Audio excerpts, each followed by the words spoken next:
Hello नमस्कार दोस्तों, स्वागत है आप सभी का एकलव्य क्लासेस में। हम देख रहे हैं मध्य प्रदेश का प्राकृतिक विभाजन। इससे पहले हमने मध्य प्रदेश का गठन एवं निर्माण देख लिया है। तो वीडियो को शुरू करने से पहले यदि आपने हमारे चैनल को सब्सक्राइब नहीं किया है तो प्लीज सब्सक्राइब कर लीजिए, साथ ही बेल आइकन को प्रेस कर लीजिए जिससे आगे आने वाले वीडियोस की नोटिफिकेशंस आपको मिलती रहे।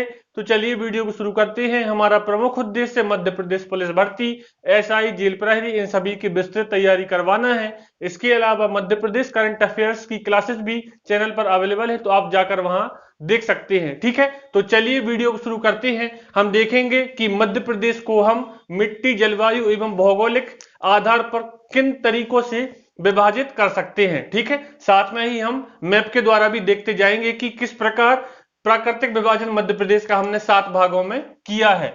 ठीक है, तो वीडियो को शुरू करते हैं। हम पहले पॉइंट पर यदि चर्चा करें तो मध्य प्रदेश को भूवैज्ञानिक दृष्टि से सर्वाधिक प्राचीन गोंडवाना लैंड का भाग माना जाता है। ठीक है, सर्वाधिक प्राचीनतम गोंडवाना लैंड का भाग माना जाता है। अब बात आती है कि गोंडवाना लैंड क्या है। आज से कई करोड़ों सालों पहले एक गोंडवाना क्षेत्र हुआ करता था, प्रायद्वीप, महाद्वीप बोल सकते हैं हम। ठीक है, तो उसी को या उसी का हिस्सा है हमारा मध्य प्रदेश। ठीक है, मध्य प्रदेश हमारा हिस्सा है। तो एक पॉइंट यहां पर क्लियर हो गया कि मध्य प्रदेश को भूवैज्ञानिक दृष्टि से प्राचीन समय के आधार पर हम कह सकते हैं कि यह गोंडवाना लैंड का भाग है। ठीक, अब बात करते हैं कि क्योंकि हम पढ़ रहे हैं प्राचीन, हम क्या पढ़ रहे हैं, प्राकृतिक विभाजन, तो हमें प्राकृतिक तरीकों से मध्य प्रदेश का विभाजन पढ़ना है। जैसे पठारों के आधार पर हम विभाजन कर सकते हैं और उनके आसपास की जगहों को पढ़ सकते हैं, वहां की मिट्टी कैसी है, वहां की फसलें कैसी है,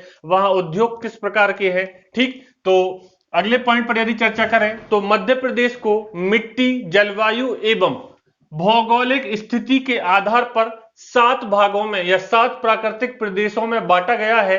ठीक, 7 प्राकृतिक प्रदेशों में बांटा गया है, लेकिन कई कई बुकों में आपने देखा होगा कि 3 मेजर हिस्से किए गए हैं। वो 3 मेजर हिस्से होते हैं मध्य उच्च प्रदेश, जिसमें 5 पठार रखे गए हैं, एक हिस्सा सतपुड़ा मेकर श्रेणी होता है और एक हिस्सा होता है पूर्वी पठार, जिसके अंदर बघेलखंड का पठार आता है। लेकिन हम 7 प्राकृतिक प्रदेशों में बांट रहे हैं। ठीक, वो 7 प्राकृतिक प्रदेश कौन से हैं? सबसे पहले हमें देखना है मालवा का पठार, उसके बाद मध्य भारत का पठार, फिर रीवा पन्ना का पठार, उसके बाद बुंदेलखंड का पठार, नर्मदा सोन का पठार बोल सकते हैं या नर्मदा सोन घाटी, और सतपुड़ा मैका श्रेणी, और अंत में हम देखेंगे पूर्वी पठार, मध्य प्रदेश के पूर्व में स्थित है बघेलखंड का पठार। तो सबसे पहले हम देखते हैं मालवा का पठार। स्थिति क्या है, क्या वहां की जलवायु, मिट्टी कैसी है, फसलें कैसी होती हैं, कौन कौन से क्षेत्र या इसका विस्तार कहां तक है, यह सब हम सभी के अंतर्गत देखेंगे। तो मालवा का पठार हमें देखना है। यदि हम बात करें तो यह पठार मध्य प्रदेश के मध्य पश्चिमी भाग में स्थित है। यदि देखा जाए, ठीक है, मध्य प्रदेश के मध्य पश्चिमी भाग में, तो यदि हम बात करें मध्य पश्चिमी की, तो इस क्षेत्र में ये मध्य वाला हिस्सा है मध्य प्रदेश का, और मध्य पश्चिमी क्षेत्र यहां पर सागर से लेकर उज्जैन, रतलाम, आगरमालवा, राजगढ़, शाजापुर, इन सभी क्षेत्रों में क्या फैला हुआ है, मालवा का पठार। उसके बाद यदि हम बात करें मध्य भारत का पठार की, तो मध्य भारत का जो पठार है वह उत्तर मध्य क्षेत्र में फैला हुआ है। ठीक है, तो इस तरीके से हम देखते जाएंगे। तो मालवा के पठार की बात करें तो पहला पॉइंट यह हो गया कि यह पठार मध्य प्रदेश के मध्य पश्चिमी भाग में फैला हुआ है। उसके बाद यदि बात करें अगले पॉइंट की, तो यह पठार दक्कन ट्रैप की बेसाल्टी लावा चट्टानों से निर्मित है। अब इसको थोड़ा समझने की जरूरत है कि यह पठार किससे मिलकर बना है, दक्कन ट्रैप की बेसाल्टी लावा चट्टानों से मिलकर बना है।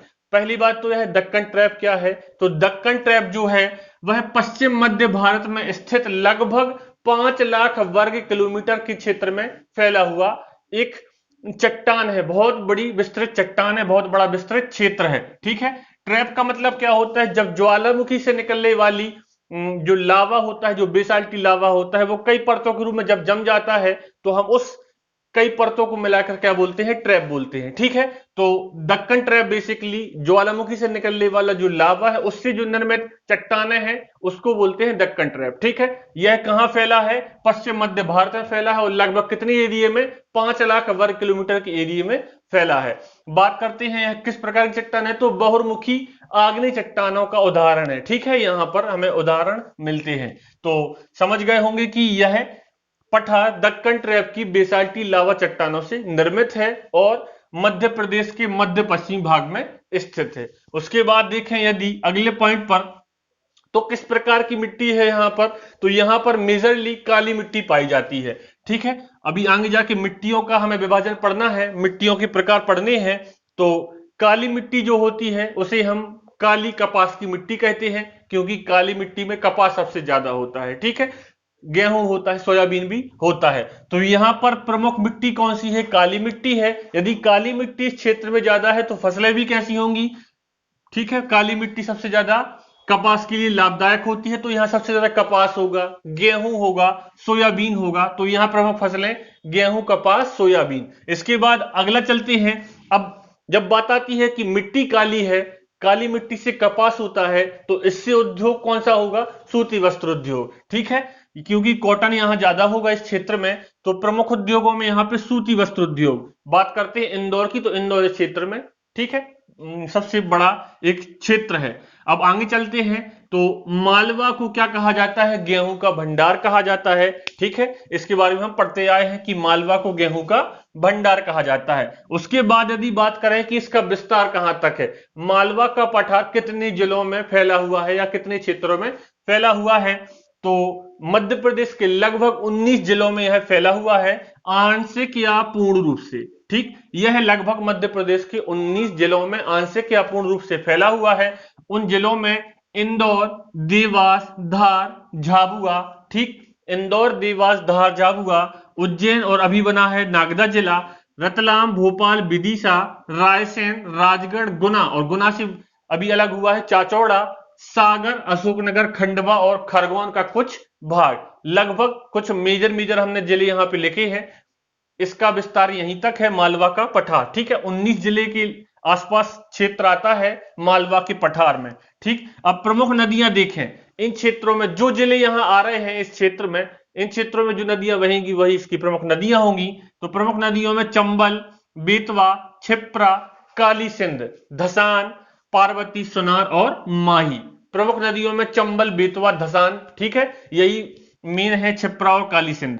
तो इसके बाद जब नदियां हुई हैं तो उसके बाद हम यदि बात करें कि सबसे ऊंची चोटी, क्योंकि जो भी हम 7 हिस्से पढ़ रहे हैं, 7 प्राकृतिक प्रदेश पढ़ रहे हैं, तो एक कॉमन चीज जरूर पढ़ेंगे कि उस क्षेत्र की सबसे ऊंची चोटी कौन सी है, उसकी ऊंचाई कितनी है। ठीक, तो मालवा के पठार सबसे इंपॉर्टेंट पॉइंट हो जाता है यहां पर कि मालवा की सबसे ऊंची चोटी है सिगार, जिसकी ऊंचाई है 881 मीटर।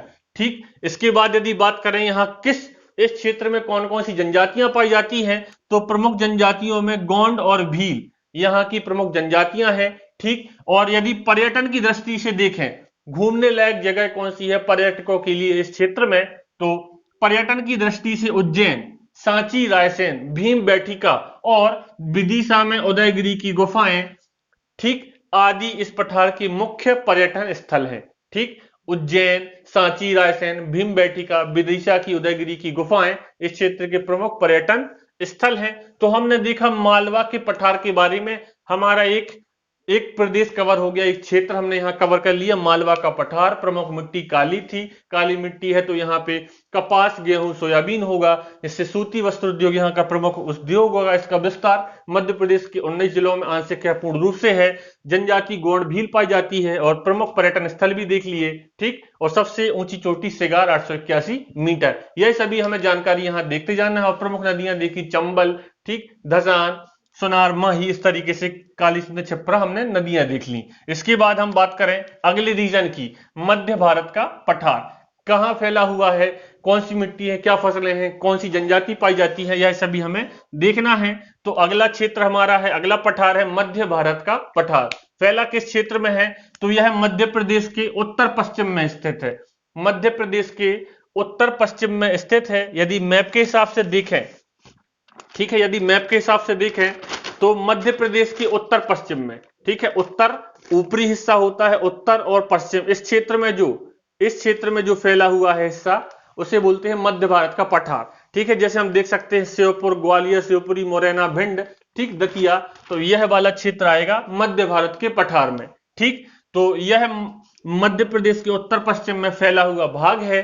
ठीक, उत्तर पश्चिम में फैला है तो प्रमुख जिले कौन से यहाँ पे लगते हैं, तो भिंड, मुरैना, ग्वालियर, शिवपुरी, श्योपुर और दतिया। इसके बाद देखें प्रमुख मिट्टी कौन सी है इस क्षेत्र की, तो जलोढ़ मिट्टी और लाल मिट्टी प्रमुख रूप से यहां पर पाई जाती है। जलोढ़ एवं लाल मिट्टी यहां पर पाई जाती है। और प्रमुख नदियों में, ठीक, प्रमुख नदियों में इस क्षेत्र में क्या कौन कौन सी नदियां मिलती हैं, चंबल, सिंध, पार्वती और बनास नदियां देखने को मिलती हैं। उसके बाद प्रमुख समस्या यहां पर क्या है, क्योंकि यहां की प्रमुख नदी चंबल है और चंबल ने क्या किया है, मध्यवर्ती क्षेत्रों में मृदा अपरदन से बीहड़ों का निर्माण किया है, जो यहां पर प्रमुख समस्या है।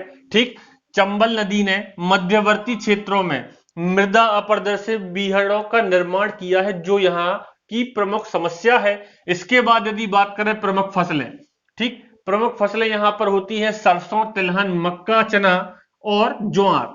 सरसों, तिलहन, मक्का, चना और ज्वार। ऊपर हमने मालवा के पठार में फसलें देखी थी। ठीक, काली मिट्टी थी तो फसलें कैसी हो रही थी, कपास, सोयाबीन, गेहूं। और यहाँ पे जलोढ़ मिट्टी, लाल मिट्टी होती है तो फसलें कैसी हो रही है, यहाँ पे चना, सरसों, तिलहन, ज्वार, इस तरीके की फसलें यहाँ पर देखने को मिलेंगी।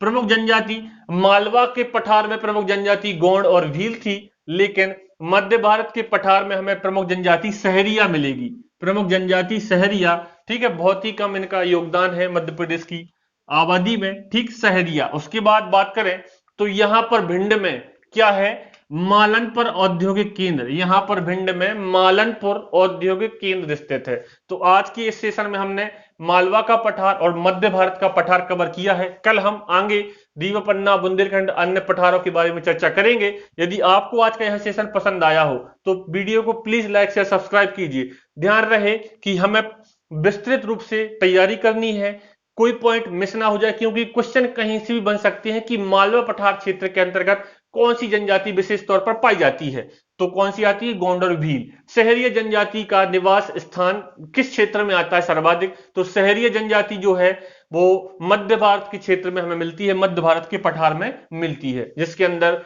भिंड, मुरैना, ग्वालियर, शिवपुरी, श्योपुर हमें क्षेत्र जिले आते हैं। ठीक, इस प्रकार से तैयारी करेंगे तो ही कुछ हो पाएगा। तो वीडियो को लाइक से सब्सक्राइब करें, ज्यादा से ज्यादा शेयर करें। ठीक है, बने रहें क्लब क्लासेस के साथ। मिलते हैं अगली वीडियो में।